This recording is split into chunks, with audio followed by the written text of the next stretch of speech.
Die apostel Paulus se verbintenis met die Christene van Macedonië kom 'n ver pad. Ons lees daarvan in Handelinge 16.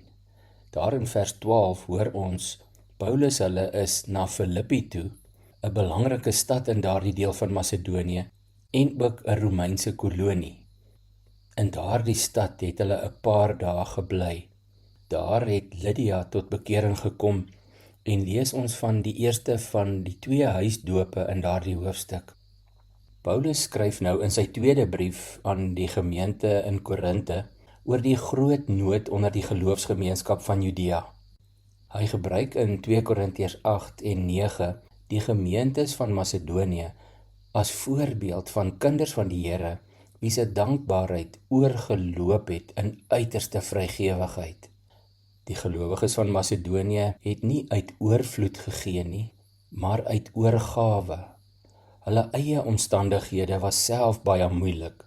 In 2 Korintiërs 8 vers 2 tot 4 skryf Paulus hoe dat hulle te midde van swaar beproewing as gevolg van verdrukking, hulle oorvloedige vreugde en hulle diep armoede laat oorvloei het in 'n rykdom van vrygewigheid van hulle kant af.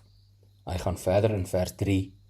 Ek getuig dat hulle na vermoë, ja selfs bo vermoë, bereidwillig was. Hulle het pleitend by ons aangedring om deel te kan hê aan die genadewerk van hulpverlening aan die heiliges. Hoe is dit moontlik, vra jy? Paulus sê in 2 Korintiërs 8 vers 5, dit is goed moontlik, want hulle het eers hulle self aan die Here gegee. Dit is die geheim van alle ware vrygewigheid. Dit begin nie by geld nie, maar by die hart. Ware dankbaarheid begin by 'n geestelike wending, om te erken dat alles wat ek het aan God behoort. Dit is wat Jesus bedoel het toe hy gesê het in Matteus 6 vers 21, waar jou skat is, daar sal jou hart ook wees. As Christus jou skat is, word jou lewe 'n kanaal van seën. Dan gee jy nie meer om te verdien nie, maar omdat jy reeds ontvang het. Wanneer 'n mens besef dat selfs jou asem 'n gawe is, verander gee van 'n plig na 'n voorreg. Dit is hoekom Paulus kon sê in 1 Korintiërs 15 vers 10, ek is wat ek is deur die genade van God. Die Macedoniërs het verstaan, alles behoort aan die Here, en daarom gee ek met groot blydskap terug. So begin dankbaarheid by 'n oorgawe wat sê, Here, ek behoort aan U, my hele lewe, my tyd, my talente, my besittings, my planne. Wanneer ek aan Jesus behoort, is om te gee 'n uitdrukking van aanbidding, van lofprysing. Bid vandag eenvoudig, Here, ek gee myself weer vir U.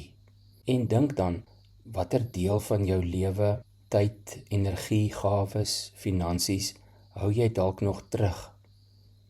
Laat jou dankbaarheid opnuut weer begin by 'n opregte en doelbewuste oorgawe.